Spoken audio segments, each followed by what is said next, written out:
everyone, and welcome to another episode of the Live, Love, and Eat show. My name is Benedine Otto. I'm a certified transformational nutrition coach.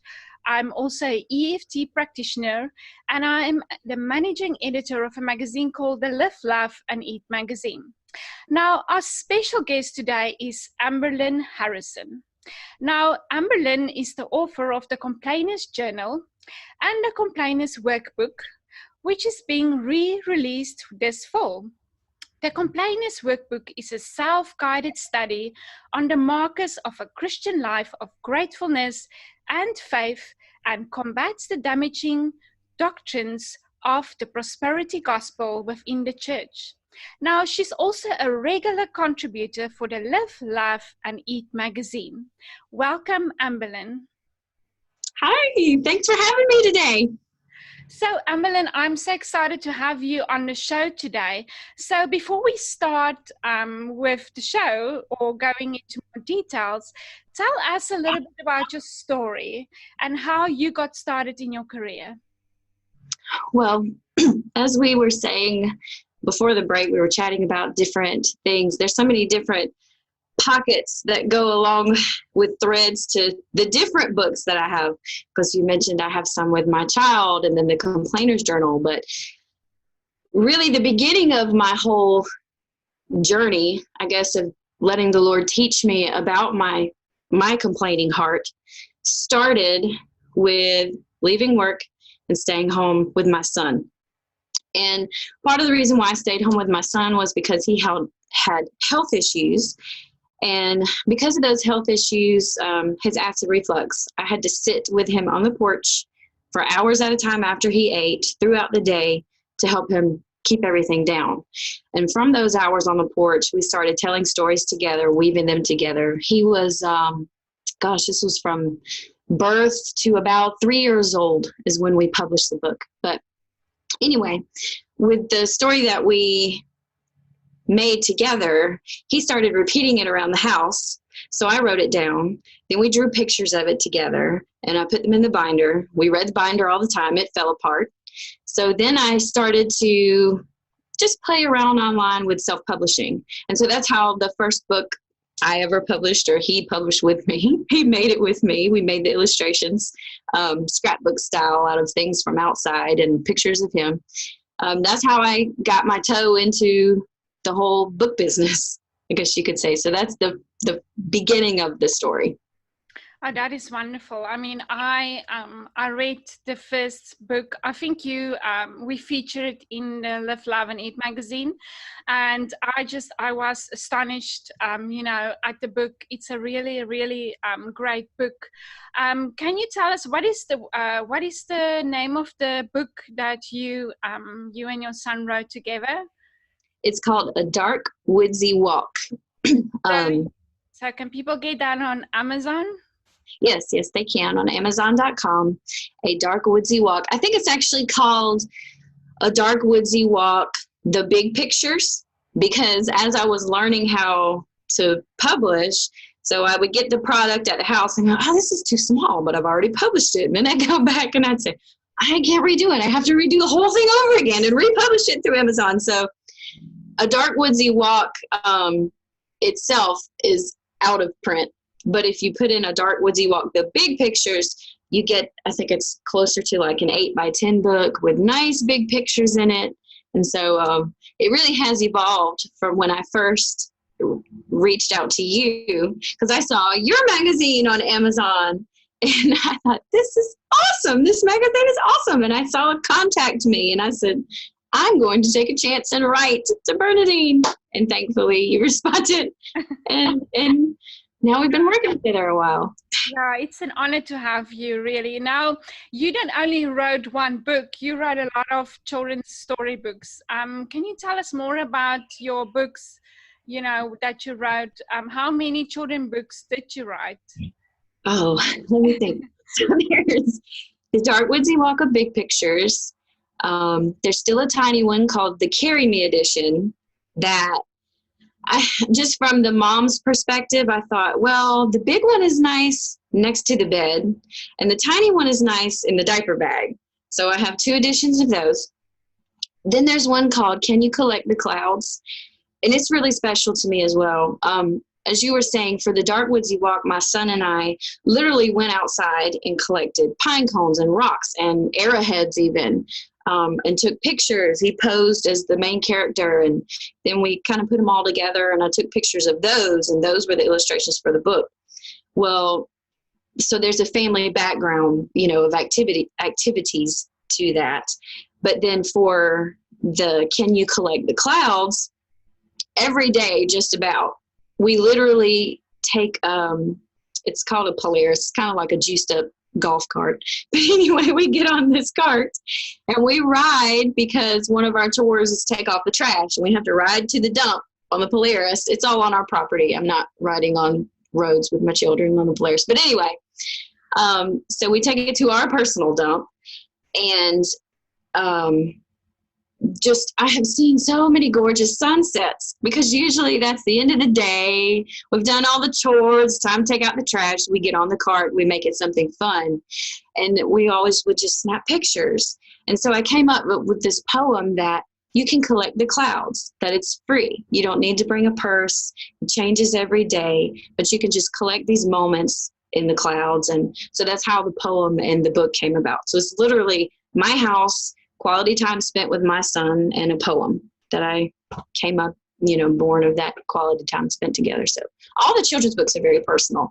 Then there's the Toy Story. The Toys Tell the Story is a Christmas book. I literally went to my son's room, raided his toy box. We put the toys in positions as if they were having a play, and they tell the story of Jesus. So the toys get to tell the story of Jesus, and they literally are like my kids' toys in their bedroom, and our dog. So it's all just very personal, special work. Amazing. That is amazing. So I will link, all your books underneath this podcast, and then people, if they're interested, they can go and have a look, at your children's book. But that's not the only book that you wrote. So let's talk about the Complainers Journal. And tell us a little bit about this book, and why should people read this book? Well, I know I can tell you why I needed the book. I got so annoying obviously I talk a lot. Anybody listening to the podcast at this point, I talk a lot. And I really had to go from, let me tell you what such and such did today again, just like she did the time before. And I didn't realize how draining I was to people until I kind of got tired of myself, and I could kind of hear yeah, that hasn't changed, has it? On the other end of other people. These people were polite to me. They loved me. They put up with it. But eventually I thought, these things that I'm complaining about are never changing, haven't changed in 5 to 10 years. So maybe I need to change. Maybe my attitude needs to change. Maybe this stuff isn't bad as I thought it was, or maybe I'm just assuming the worst. And so if you feel like perhaps you've had the same problems with the same people forever and ever, it's time to turn inward and see what you can change about, whether it's a habit of complaining or if you're a bitter person. I've gone through some really bitter seasons that I've had to work through that I touch on some in both of the books. I don't go in depth. I'm kind of wondering whether I should write about that or not eventually, I guess years after the process is over.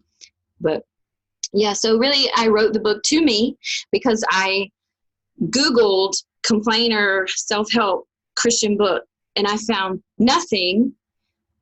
So I just wrote what I needed. And that's how that was born. Yeah, I love, I read the book and you explain in the book why people complain or you complain. And you also help to identify, why a person falls short in this area. And that was really, your book was open-minded for me. It opened my mind, because I think everybody complains, every day. And sometimes we complain more than we actually realize.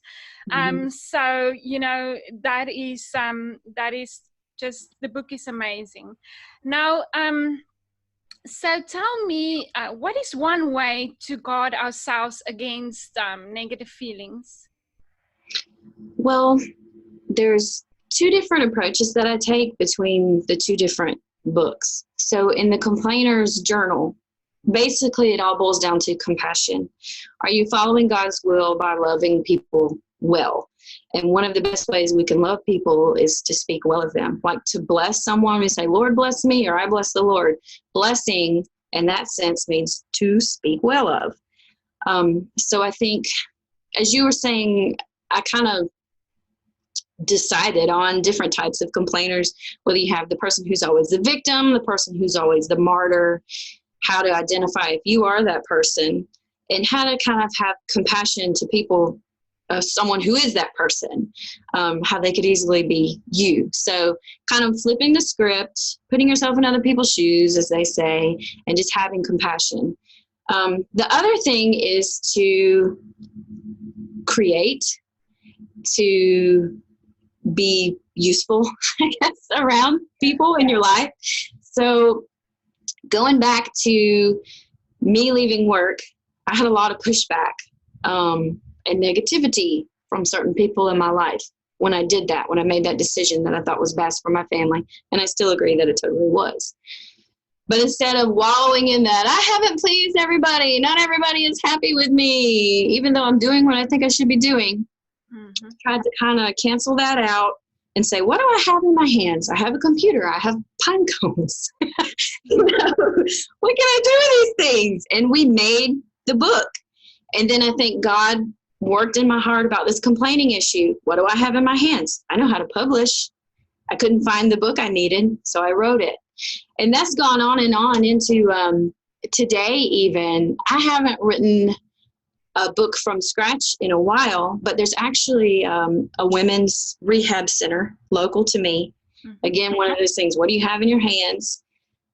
I had contacted the woman who runs it recently, and I said, after your last gathering where I heard all your testimonies of the women, I think you need a book. I think you need to write it down. And so now, with she and I getting together and working, I got all her stories for her and set up her Amazon account, published that for her.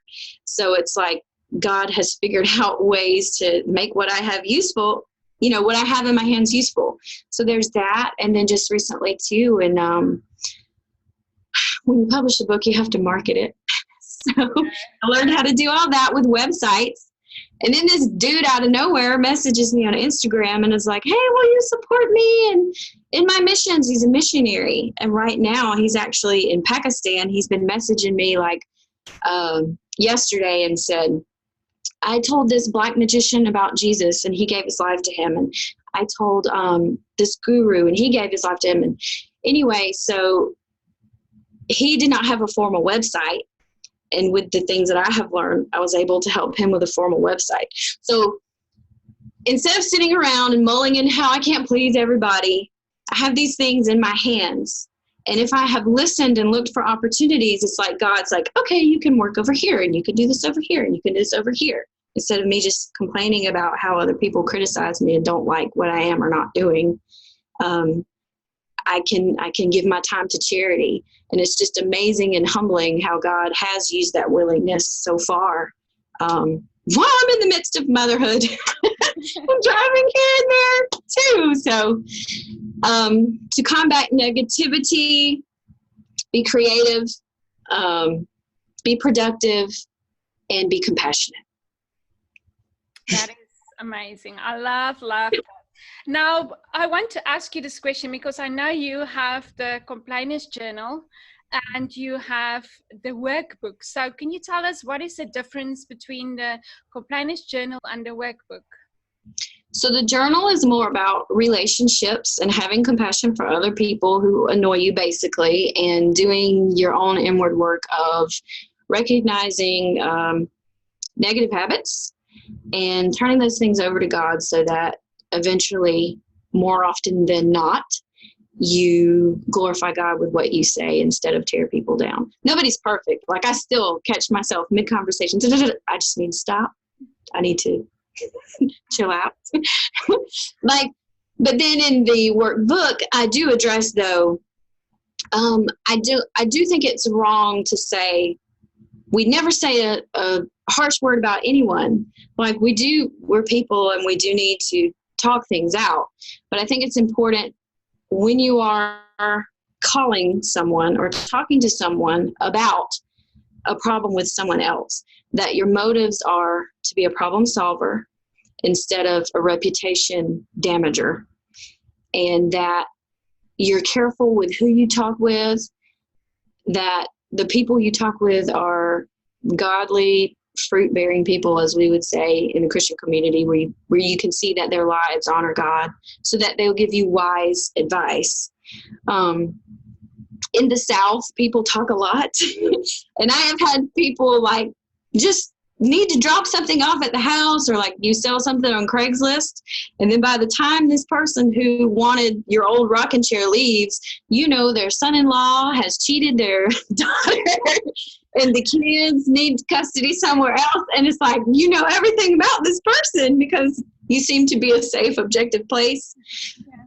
But you just never know what that person's going to do with that information. So when you complain, do it purposefully and carefully so that there is problem solving in the means and a good outcome. That is amazing. I just love this. Now, you said your Complainers Workbook is being re-released this fall. So tell us, when will it be out, and when will be your next book signing? So it is up now. The wonderful thing about self-publishing and the thorn in the side is that you can release it whenever you want, but there's no second objective eye. So I actually have it here. It is done. I feel like it's got a lot more clarity than the one before, and I say more elegantly and eloquently, than I did last time. But I haven't gotten around to like rereading through it again for errors, like spelling errors and such. Because, have you ever done a project and you've looked at it so much where you need a break? Yes, that's when I should imagine. Yeah, it's like, it's finished, and then when I go through it and read it over again, you just need a break, and when you come back, you see some spelling mistakes or some grammar, and you think, oh my gosh, I didn't see that the first time. So yeah, sometimes you need to take a break and come back, and just refresh your brain. The revision is a never-ending process. So it is up after months of going through and redoing and praying and talking over and actually reading other books over the summer to give me a better rounded perspective and just more wisdom to draw from than other people that was beyond me. So I am confident that if someone goes online and buys the book, they will love it. And if you see a misspelled word, you can message me. Because I am a publisher, I can go on and I can change it immediately. Okay, so now our last question I want to ask you is, what free tips will you give someone who's complaining all the time? So one thing would be honesty and accountability. I could never improve myself if I were not honest with myself and responsible about myself. So honesty and accountability, because usually you pick up on clues from other people around you. I mean, unless you're, and it's possible that you are surrounded by a ton of unhealthy people who just say mean, rude things to you all the time that aren't true. But between jobs and friends and family members, if you really pray for God to make you more sensitive to your shortcomings in order for him to redeem those things in you and to grow your character, you'll figure it out. Second, as I said before, would be compassion and forgiveness. I think a lot of times those are choices that have nothing to do with our feelings necessarily. And you have to do those things over and over again, forgive over and over again. But I think that keeps us humble and guards us from self-righteousness. And when we aren't self-righteous, we aren't so quick to just complain and rip someone else apart. And third, make sure that you're being creative and productive. As I said before, I mean, you can really fall into a rut where nothing is right within the whole world if you don't feel valued, and you have no one placing any responsibility on you for you to make the world a better place. You just kind of are wandering around, and it's easy to complain when you get into that space. Yeah, I just love that you are such an inspiration, and it was such an honor to have you today with us. And we wish you so much luck with your, with your the Complainers Journal. And thank you for being here. Thank you for having me. Thank you so much.